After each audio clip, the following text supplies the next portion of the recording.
नमस्कार दोस्तों, स्वागत है आप सभी का एक बार फिर से। दोस्तों, बेहद बड़ी और अहम खबरें निकल कर आ रही हैं, जिसे जानना आपके लिए बेहद जरूरी है। खबरों की ओर बढ़ने से पहले नजर डालते हैं आज की सुर्खियों की ओर।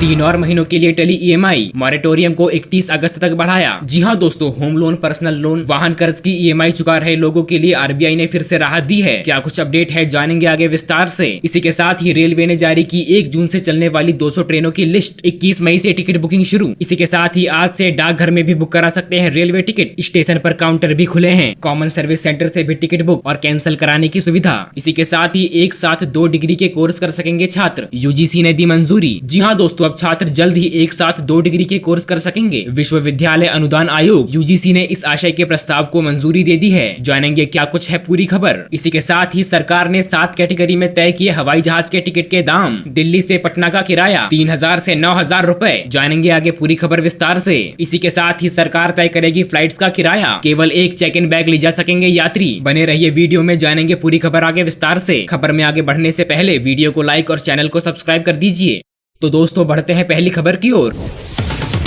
3 और महीनों के लिए टली ईएमआई, मॉरेटोरियम को 31 अगस्त तक बढ़ाया। जी हां दोस्तों, होम लोन, पर्सनल लोन, कर्ज, वाहन की ईएमआई चुका रहे लोगों के लिए आरबीआई ने फिर राहत दी है। अब जून, जुलाई और अगस्त की अपनी ईएमआई चाहे तो होल्ड कर सकते हैं। आज प्रेस कॉन्फ्रेंस के दौरान आरबीआई गवर्नर शक्तिकांत दास ने कहा कि लॉकडाउन बढ़ने से मॉरेटोरियम और दूसरी राहत 3 महीने तक के लिए और बढ़ाई जा रही है। अब ईएमआई देने की राहत 1 जून से 31 अगस्त तक के लिए बढ़ाई जा रही है। दरअसल आरबीआई को यह निर्णय इसलिए करना पड़ा कि लॉकडाउन के जारी रहने से लोगों की आय का फ्लो फिर से सुचारू नहीं हो पाया है। लोग ईएमआई मॉरेटोरियम की मौजूदा 31 मई तक की अवधि के खत्म होने के बाद मौजूदा परिस्थिति में अपना कर्ज चुकाने में सक्षम नहीं होंगे। इसलिए मॉरेटोरियम को और 3 माह तक के लिए बढ़ाना पड़ा है। ये कर्ज लेने वालों और बैंक को दोनों के लिए इस मुश्किल वक्त में मददगार रहेगा। 27 मार्च को घोषित किया था विकल्प। आरबीआई ने 27 मार्च को बैंकों व वित्तीय संस्थानों को 1 मार्च 2020 तक बकाया सभी टर्म लोन्स वालों को ईएमआई के भुगतान पर 3 माह का मॉरेटोरियम उपलब्ध कराने को कहा था। इस विकल्प में ग्राहक मार्च, अप्रैल और मई माह की अपनी ईएमआई चाहे तो होल्ड कर सकते हैं। हालांकि ईएमआई स्थगित के इन 3 महीनों की अवधि के दौरान ब्याज लगता रहेगा, जो बाद में एक्स्ट्रा ईएमआई के तौर पर देना होगा। जो ग्राहक अपनी ईएमआई होल्ड नहीं करना चाहता, उन्हें कुछ भी करने की जरूरत नहीं है। उनकी ईएमआई वैसी ही कटती रहेगी जैसी कट रही है। अगली बड़ी खबर, रेलवे ने जारी की 1 जून से चलने वाली 200 ट्रेनों की लिस्ट। 21 मई से टिकट बुकिंग शुरू हो चुकी है। जी हां दोस्तों, आपको बता दें, लॉकडाउन के कारण थम चुकी देश की जीवन रेखा कही जाने वाली रेलवे लॉकडाउन के बीच धीरे धीरे यात्री सेवाओं की बहाल की तरफ बढ़ रही है। श्रमिक स्पेशल और वातानुकूलित राजधानी स्पेशल ट्रेन चलाने के बाद 1 जून से गैर वातानुकूलित विशेष ट्रेन भी दौड़ाने जा रही है। साथ ही स्पेशल शताब्दी ट्रेन चलाने की भी तैयारी चल रही है। रेलवे ने कहा कि ये ट्रेनें पूरी तरह से आरक्षित होंगी, जिनमें एसी और गैर एसी श्रेणी होंगी। सामान्य डिब्बों में भी बैठने के लिए आरक्षित सीटों की सुविधा होगी। रेलवे ने 1 जून से चलने वाली 200 ट्रेनों की सूची जारी की। 21 मई से शुरू हो चुकी है टिकट की बुकिंग। रेल मंत्री पीयूष गोयल ने ट्वीट करके कहा, रेलवे द्वारा 1 जून से 200 नॉन एसी ट्रेनों की शुरुआत की जाएगी, जो समय सारणी के अनुसार चलेगी। यात्री इन ट्रेनों के लिए केवल ऑनलाइन ही टिकट बुक करा सकते हैं। इन सेवाओं के शुरू होने से नागरिकों को बड़ी राहत मिलेगी तथा उन्हें अपने गंतव्य स्थानों तक पहुँचने में सुविधा होगी। अभी जो विशेष ट्रेनें शुरू की गई हैं, उनसे देश की अधिकांश राजधानियां तो जुड़ गई हैं, लेकिन बड़े शहरों तक पहुँच नहीं बन पाई है। लॉकडाउन में बढ़ती रियायतों के साथ ही यात्रियों का दबाव भी बढ़ने लगा है। इसे देखते हुए छोटी दूरी की शताब्दी ट्रेन एवं अन्य यात्री ट्रेन के संचालन पर गंभीरता से विचार किया जा रहा है। जून में और ज्यादा विशेष ट्रेनों को चलाए जाने पर जोर दिया जाएगा। उसके बाद पूरी स्थिति की समीक्षा करने के बाद ही नियमित ट्रेनों को चलाए जाने की संभावना है।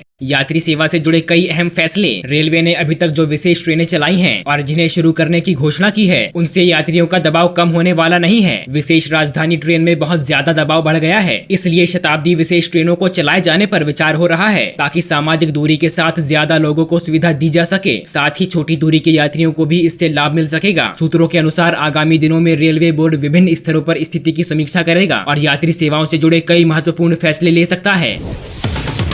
अगली बड़ी खबर, आज से डाकघर में भी बुक करा सकते हैं रेलवे टिकट। स्टेशन पर काउंटर भी खुले। कॉमन सर्विस सेंटर से भी टिकट बुक और कैंसिल कराने की सुविधा। जी हां दोस्तों, 1 जून से चलने जा रही 200 ट्रेनों के लिए बुकिंग शुरू हो चुकी है। आज से आप रेलवे टिकट की बुकिंग या कैंसिलेशन डाकघर से भी करा सकते हैं। इसके अलावा यात्री टिकट सुविधा केंद्र, आईआरसीटीसी के authority agents, common service centre और रेलवे स्टेशन के काउंटर से भी टिकट करा सकते हैं। इन सभी केंद्रों से आप टिकट कैंसिल भी करा सकते हैं। रेलवे ने 1 जून से 200 ट्रेनों को चलाने का फैसला किया है। इसमें एसी और नॉन एसी दोनों तरह की गाड़ी सुधारियां होंगी। यात्रियों की सुविधा के लिए रेलवे ने टिकट कॉमन सर्विस सेंटर और डाकघर से बुकिंग की सुविधा दी है। इसके अलावा स्टेशन पर काउंटर भी खोले जाएंगे। 12 मई को स्पेशल ट्रेन की शुरुआत के बाद रेलवे ने केवल IRCTC से ऑनलाइन बुकिंग की सुविधा दी है। रेल मंत्री पीयूष गोयल ने शुक्रवार को कहा कि आज से देश भर में 1.7 लाख कॉमन सर्विस सेंटर से भी यात्री टिकट बुक करा सकते हैं। कॉमन सर्विस सेंटर ग्रामीण और दूरस्थ स्थानों पर सरकार की ई सेवाओं को उपलब्ध कराने का केंद्र है। ये सेंटर उन स्थानों पर होते हैं जहां कंप्यूटरों और इंटरनेट की उपलब्धता बहुत कम या ना के बराबर होती है। रेलवे की ओर से जारी एक बयान में कहा गया है कि रेलवे के जोनल केंद्रों को यह फैसला लेने को कहा गया है कि रेलवे के कौन से स्टेशनों पर बुकिंग शुरू होगी। जोनल केंद्र तय करेंगे कि चरणबद्ध तरीकों से किस तरह काउंटर खोले जाएं। जनरल कोच में भी आरक्षण। कोरोना वायरस महामारी को देखते हुए रेलवे विशेष एहतियात बरत रहा है। पहली बार जनरल कोच में भी आरक्षण की व्यवस्था की गई है, यानी जनरल कोच में भी वही यात्री सफर कर पाएंगे जिनके पास कंफर्म टिकट होगा। टिकट 30 दिन पहले से ही एडवांस में लिए जा सकते हैं।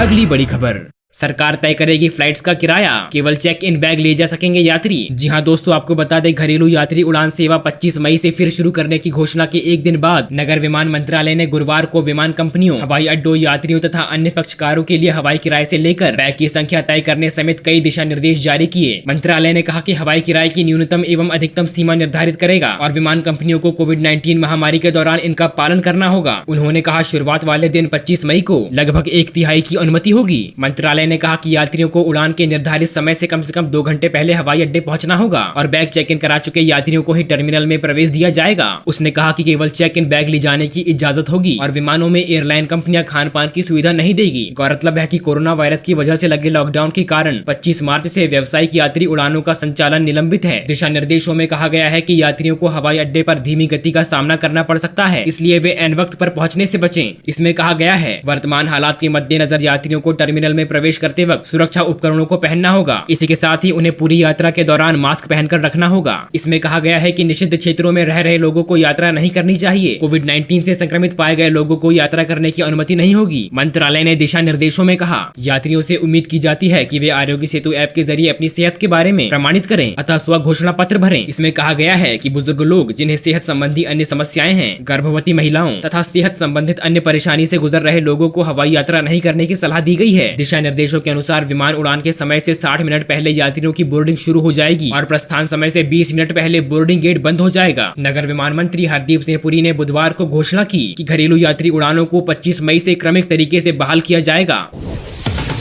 अगली बड़ी खबर, सरकार ने 7 कैटेगरी में तय किए हवाई जहाज के टिकट के दाम। दिल्ली से पटना का किराया 3000 से 9000 रुपए। जी हां दोस्तों, लॉकडाउन के चौथे चरण में केंद्र सरकार ने फ्लाइट सर्विस शुरू करने का फैसला किया है। 25 मई से देश के विभिन्न एयरपोर्ट्स में उड़ानें भरी जाएंगी। आपको बता दें कि आपकी यात्रा लॉकडाउन के पहले जैसी नहीं रहेगी। सोशल डिस्टेंसिंग और कोरोना संक्रमण को देखते हुए कई सारे दिशा निर्देश जारी किए गए हैं। साथ ही साथ DGCA ने हवाई किराए की 7 श्रेणी भी जारी कर दी है। 40 मिनट से कम समय में यात्रा पूरी होने वाली उड़ानों के लिए किराए की निचली सीमा 2000 रुपए और अधिकतम सीमा 6000 रुपए होगी। 40 से 60 मिनट में यात्रा पूरी होने वाले उड़ानों के लिए किराए की निचली सीमा और ऊपरी सीमा क्रमशः 2500 रुपए और 7500 रुपए होगी। इसी के साथ ही DGCA के मुताबिक 60 से 90 मिनट की अवधि वाली उड़ानों के लिए किराए की निचली और ऊपरी सीमा क्रमशः 3000 रुपए और 9000 रुपए होगी। 90 से 120 मिनट की अवधि वाले उड़ानों जैसे दिल्ली से मुंबई का किराया 3500 से लेकर 10,000 रुपए के करीब होगा और 120 से 150 मिनट की अवधि वाले फ्लाइट जैसे कि दिल्ली से बेंगलुरु के लिए आपको 4500 से 13,000 खर्च करना होगा। साथ ही 150 से 180 मिनट की अवधि वाली उड़ानें जैसे दिल्ली से इम्फाल के लिए किराए की निचली और ऊपरी सीमा क्रमशः 5500 रुपए और 15,700 रुपए होगी। 180 से 210 मिनट की यात्रा वाले फ्लाइट्स के लिए 6,500 से 18,600 रुपए खर्च करना होगा। इससे पहले नगर विमान मंत्री हरदीप सिंह पुरी ने गुरुवार को कहा कि अगले सप्ताह बहाल हो रही घरेलू यात्री उड़ानों को यात्रा की अवधि के आधार पर 7 श्रेणियों में रखा जाएगा और किराए पर सीमा निर्धारित की जाएगी जो 24 अगस्त तक प्रभाव में रहेगी। मंत्री ने बताया कि प्रत्येक श्रेणी में हवाई किराए की विशेष निम्नतम और उच्च सीमा होगी और पहली AC श्रेणी में वो उड़ानें होंगी जिनकी उड़ान अवधि 40 मिनट से कम है। अगली बड़ी खबर, एक साथ 2 डिग्री के कोर्स कर सकेंगे छात्र, UGC ने दी मंजूरी। जी हां दोस्तों, आपको बता दें छात्र जल्द ही एक साथ 2 डिग्री के कोर्स कर सकेंगे। विश्वविद्यालय अनुदान आयोग UGC ने इस आशय के प्रस्ताव को मंजूरी दे दी है। अधिकारियों ने यह जानकारी दी। अधिकारियों ने बताया कि हालांकि 2 डिग्रियों को छात्रों को अलग अलग मोड से पूरा करना होगा, जिसमें एक रेगुलर मोड और दूसरा डिस्टेंस लर्निंग मोड दूरस्थ शिक्षा माध्यम या ODR के जरिए किया जा सकता है। UGC के सचिव रजनीश जैन ने कहा हाल ही में आयोग की बैठक में इस प्रस्ताव को मंजूरी दी गई, जिसमें भारत के छात्रों को को एक साथ दोहरी डिग्री पूरा करने का मार्ग प्रशस्त हो गया है। उन्होंने बताया कि छात्रों को एक ही समय में 2 डिग्री एक समान स्ट्रीम में या अलग स्ट्रीम में करने की सुविधा होगी। रजनीश जैन ने बताया कि इन दोनों डिग्रियों में से एक रेगुलर तरीके से और दूसरा ऑनलाइन डिस्टेंस मोड से करना होगा। उन्होंने कहा कि इस संबंध में आधिकारिक अधिसूचना जल्द ही जारी की जाएगी। तो दोस्तों आज के लिए बस इतना ही। खबरों का सिलसिला जारी रहेगा। अगर वीडियो अच्छा लगा तो इसे लाइक और शेयर जरूर करें और हमसे जुड़ने के लिए चैनल को सब्सक्राइब करें।